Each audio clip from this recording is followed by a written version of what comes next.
तो आज हम बात करेंगे प्रॉब्लम 1 है जी, वन साइडेड लिमिट से रिलेटेड। अब वन साइडेड लिमिट का कॉन्सेप्ट हमने स्टडी कर रखा है। क्वेश्चन है फाइंड, हम क्वेश्चन यहाँ पे लिखते हैं जी find, find limit. Find limit, हमने लिमिट फाइंड आउट करनी है। लिमिट के थ्योरम्स भी हमने पढ़ रखे हैं। Find limit, limit find out करेंगे when limit x approaches to, limit x जो है वो अप्रोच कर रही है 3 को फ्रॉम राइट डायरेक्शन। पॉजिटिव का मतलब आप जानते हैं कि फ्रॉम राइट डायरेक्शन होता है। और फंक्शन किस तरह से डिफाइन होता है, x square minus 9 divided by x minus three, x minus three. हमने देखने के इस फंक्शन की लिमिट क्या है। इस तरह से हम एक आध क्वेश्चन और करेंगे इसके अंदर। अच्छा, सबसे पहले हम इस क्वेश्चन को देखते हैं। देखिए, अगर मैं डायरेक्ट सब्सटीट्यूशन करता हूँ, थ्री अप्रोचिंग थ्री का क्या मतलब है फ्रॉम राइट साइड, कि फॉर एग्जांपल अगर मैं नंबर लाइन ले लूँ तो नंबर लाइन के ऊपर आपके पास लेट से फर्ज कर लीजिए 0 है, ये आपके पास 1 है, ये 2 है, और ये फर्ज करेंगे 3 है। और approaching 3 from right hand side का मतलब क्या है, यानी दाईं तरफ से अप्रोच करना है 3 को। इसके लिए हम पॉजिटिव साइन, ये +3 के लिए नहीं है, लेकिन सिर्फ इसका मतलब क्या है, ये अप्रोच कर रहे 3 को, यानी जैसे नंबर्स जैसे 3.00001, 3.0000001, तो ये बेसिकली मतलब है कि जो x जो है वो इस साइड से अप्रोच कर रहा है। तो इसको आप किस तरह से एवेलुएट कर सकते हैं, इस लिमिट को कैसे एवेलुएट करेंगे, ठीक है। आप देखिए, अगर मैं डायरेक्ट सब्सटीट्यूशन करता हूँ, डायरेक्ट वैल्यू डालता हूँ इसके अंदर, 3 रखता हूँ, तो हम जानते हैं कि डिनोमिनेटर क्या हो जाएगा 0। तो हम डिनोमिनेटर को 0 नहीं रख सकते, डिनोमिनेटर 0 होगा तो अनडिफाइन, ठीक है। अगर यहाँ पे आपने 3 पुट कर दिया, 3 minus three 0, so anything divided by 0 is undefine, ठीक है। या अगर आप इसको 3 यहाँ पे पुट भी कर दे तो 3 स्क्वेयर 9, 9 माइनस 9 0 0 इनडिटर्मिनेट फॉर्म में, जाहिर है ये हमारे लिए इस तरह से हम सॉल्व नहीं कर सकते। तो हमें इसको एवेलुएट करना पड़ेगा, इसको हमें सॉल्व करना पड़ेगा मैथमेटिकल टेक्निक्स के थ्रू। जैसे x minus nine, x square minus 9, जैसे इसको मैं लिख सकता हूँ ए स्क्वेयर, और 9 को लिखा जा सकता है बी स्क्वेयर, और ये इसी तरह से divided by x minus three, ठीक है। और लिमिट जो है उसी तरह से साथ से चल रही है, एक्स अप्रोच कर रहा है 3 को राइट साइड से, ठीक है। अब अगर आप देखें तो इसको यूं भी लिखा जा सकता है, एक्स यानी वही limit x approaches to, limit x approach करिए 3 को फ्रॉम राइट डायरेक्शन, यानी राइट साइड से दाईं तरफ से, तो ये बन जाएगा a माइनस बी और a प्लस बी और a प्लस बी। यानी यहाँ पे ये हमारे पास a है और ये हमारे पास b है, तो a square minus B square किसके बराबर होगा, x माइनस थ्री और x प्लस थ्री के। तो इसको डिवाइड कर दें, x माइनस थ्री जो ऑलरेडी जो पहले से वहाँ पे मौजूद है। अब x माइनस थ्री से कैंसिल आउट हो सकता है, ठीक है।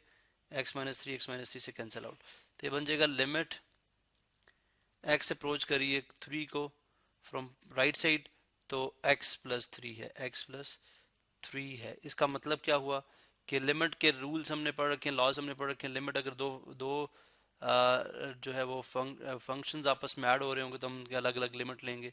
तो limit x approaches to 3 right side से, और इसी तरह से कांस्टेंट पे लिमिट अप्लाई एप्लीकेबल नहीं होती, वो हम उसको कांस्टेंट ही लिख देते हैं, ठीक है। अगर आप अप्लाई भी करेंगे तो जाहिर है अब वही आंसर आएगा, तो ये बन जाएगा, सॉरी यहाँ पे मैंने x लिखा ही नहीं, ठीक है। x और प्लस लिमिट, चले लिमिट x अप्रोचेस टू हम लिख देते हैं, लेकिन हमें पता है कि उस पर जो इफेक्ट नहीं पड़ेगा। आप x रेज पर 0 कर दें, इस तरह लिखा जा सकता है।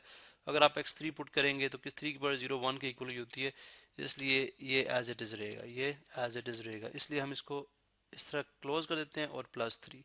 अब इस पे अगर आप 3 पुट करेंगे तो ये बनता है 3 प्लस थ्री, 3 प्लस थ्री। इसका मतलब है कि राइट साइड, अगर आप राइट साइड से देखेंगे जब x अप्रोच करेगा 3 को, ठीक है, तो लिमिट जो है वो अप्रोच करेगी, इस पूरे फंक्शन की लिमिट जो अप्रोच करेगी 6 को। सो ये इस तरह से आप वन साइडेड लिमिट को अप्रोच करा सकते हैं। और क्वेश्चन लेते हैं हम, एक और क्वेश्चन हमारे पास, जैसे अगर मैं यहाँ पे आपको शो कर दूँ, अब चलें इसी से यहाँ से हम स्पेस बनाते हैं, और यहाँ पे मैं एक और क्वेश्चन सॉल्व करता हूँ, ठीक है। यहाँ पे हम एक और क्वेश्चन सॉल्व करने जा रहे हैं। अब देखें, फॉर एग्जांपल इस क्वेश्चन के अंदर हम देखेंगे कि लिमिट अप्रोच ही वन साइड से कर सकती है, ठीक है। क्वेश्चन है मेरे पास, find limit, find limit, find limit किस तरह से करना है कि जब लिमिट x अप्रोच करे, x अप्रोच कर रही है 1 को, लेकिन अब यानी बाईं तरफ से यानी लेफ्ट हैंड साइड से, लेफ्ट हैंड साइड से। नेगेटिव साइन जो मैंने यहाँ पे, बल्कि हम यूं लगाते हैं, नेगेटिव साइन जो मैं यहाँ पे लगा रहा हूँ ये -1 के लिए नहीं है, बल्कि ये क्या है, ये सिर्फ इस साइन बता रहा है कि अगर आप नंबर लाइन पे आ जाएं, अगर आप नंबर लाइन पे आ जाएं, ठीक है, सो अगर ये मेरे पास 0 है, ये 1 है और ये -1 है, ठीक है, तो 1 को अप्रोच करने का मतलब क्या है कि दाएं तरफ से अप्रोच करने का मतलब ये, राइट साइड से अप्रोच करने का मतलब ये है कि x की वैल्यूज 1.0000001 हो सकती हैं, इससे भी स्मॉलर कर लें तो जाहिर है अप्रोच कर रहे हैं 1 को। जबकि लेसर वैल्यू की बाईं तरफ से या लेफ्ट साइड से अप्रोच करने का मतलब क्या होता है कि x की जो वैल्यू होंगी वो 0.99999 इस तरह से होंगे, डॉट डॉट डॉट। तो ये इस तरह से अप्रोच करने का हम इस सेंस में बात कर रहे हैं, ठीक है। लिमिट x अप्रोच कर रहा है 1 को फ्रॉम लेफ्ट साइड, ठीक है, यानी लेफ्ट साइड बाईं तरफ से, और फंक्शन हमारे पास क्या है, फंक्शन हमारे पास 3 माइनस 3x। अब इसमें तो एक बात क्लियर है कि इसके ये जो लिमिट है ये राइट साइड से अप्रोच कर ही नहीं सकती। राइट साइड से अप्रोच करने का मतलब क्या है कि आपके पास को वैल्यू होगी 1.00001 जो कि ग्रेटर देन 1 है, ठीक है। जो भी वैल्यू होगी x की यहाँ पे, अगर वो लिमिट अप्रोच करती है, देखें अगर लिमिट अप्रोच करती है x को, यानी यानी लिमिट x अप्रोच करती है 1 को राइट साइड से, तो इसका मतलब है उस केस में फंक्शन आपका अनडिफाइन हो जाएगा, आई मीन कॉम्प्लेक्स चला जाएगा, आपके पास कॉम्प्लेक्स जो है वो नंबर्स आंसर में आने शुरू हो जाएंगे, ठीक है। इस जो कि जाहिर है हम जो है वो कॉम्प्लेक्स नंबर से जो है वो डील नहीं कर रहे हैं, हम रियल नंबर की बात कर रहे हैं। क्योंकि x अप्रोचेस टू 1 दाएं तरफ से यानी राइट साइड से, मतलब होगा कि x की वैल्यू ग्रेटर देन 1 होगी, स्लाइटली ग्रेटर देन, बिल्कुल हल्की सी 1 से ग्रेटर होगी, जो आपकी मैक्सिमम वैल्यूज जैसे अप्रोच करता जाएगा, ठीक है।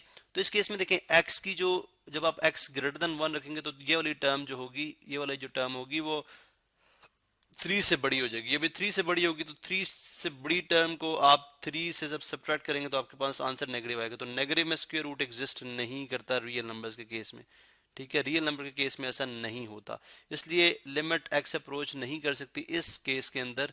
इस केस के अंदर जो है जब आपका x अप्रोच करेगा 1 को फ्रॉम राइट साइड यानी दाईं तरफ से, ठीक है। तो इसका मतलब है ये, फिर इसको आप कैलकुलेट करेंगे, ये बेसिकली लिमिट हो ही फ्रॉम 1 साइड सकती है, ठीक है। इसका मतलब अगर मैं इस साइड से इसको अप्रोच कराऊं तो जाहिर है जो x की वैल्यू होगी वो 1 तो नहीं होगी। अप्रोच करने का मतलब, जैसे हमने पहले ही बात की, अप्रोच करने का मतलब जो है वो x इज इक्वल टू 1 नहीं होता, बल्कि स्लाइटली बहुत कम लेस देन 1 होगा। तो अब लेस देन 1 होगा तो 3 से जो नंबर लेस देन 1 होगा, स्लाइटली लेस देन 1 होगा, वो जब मल्टीप्लाई होगा तो आंसर आपको 3 से कम देगा, जिससे आपके पास ये जो स्क्वायर रूट है इसमें आंसर बड़ा आएगा और आपके पास एक पॉजिटिव नंबर का स्क्वायर रूट एग्जिस्ट करता है, जैसा कि हम जानते हैं। इसका मतलब अगर मैं इसको कैलकुलेट करूं तो लिमिट x अप्रोचेस टू 1 बाईं तरफ से, तो यहाँ पे अगर मैं 3 कॉमन भी ले लूँ, 3 कॉमन भी ले सकता हूँ, 3 कॉमन ले लूँ, बन जाएगा 1 माइनस x। अब यहाँ पे आपको पता स्क्वायर रूट लॉज हमने सारे पढ़ रखे हैं, लिमिट एप्लीकेबल होगी इनसाइड, कोफिशिएंट पे नहीं होगी, 1 माइनस एक्स पे होगी। एक्स पे जब अप्लाई करेंगे, मैं शॉर्ट स्टेप कर रहा हूँ, ठीक है ना, जब हम एक्स पे अप्लाई करेंगे तो जाहिर सी बात है कि 3 और यहाँ पे देखें स्क्वायर रूट में 3 इंटू 1 माइनस 3, 1 माइनस 3 का मतलब क्या है, 1 माइनस 3 का मतलब सॉरी 1 माइनस 1, मैं 3 लिखूँ, 1 माइनस 1 का मतलब, क्योंकि 1 को अप्रोच करिए, ठीक है, 1 माइनस 1 0, 0 मल्टीप्लाई बाय 3, 0 को अगर आप 3 से मल्टीप्लाई करेंगे तो आपके पास आंसर क्या आ गया 0। तो स्क्वायर रूट 0 किसके इक्वल होता है, 0 के इक्वल होता है। इसका मतलब है जब लिमिट x अप्रोच करेगी 1 को बाएं तरफ से, तो आपके पास जो फंक्शन है वो अप्रोच करेगा 0 को। तो इस तरह से आप वन साइडेड लिमिट्स को इवेलुएट कर सकते हैं। सम टाइम डायरेक्ट सब्सटीट्यूशन, यानी जो लिमिट जिसको अप्रोच करती है उसकी वैल्यू डायरेक्टली आप जो है वो सब्सटीट्यूट करते हैं, डालते हैं और आपके पास आंसर आ जाता है। लेकिन सम टाइम आपको यानी कभी कभी आपको कुछ मैथमेटिकल टेक्निक्स अप्लाई करनी पड़ती है उस लिमिट को सॉल्व करने के लिए।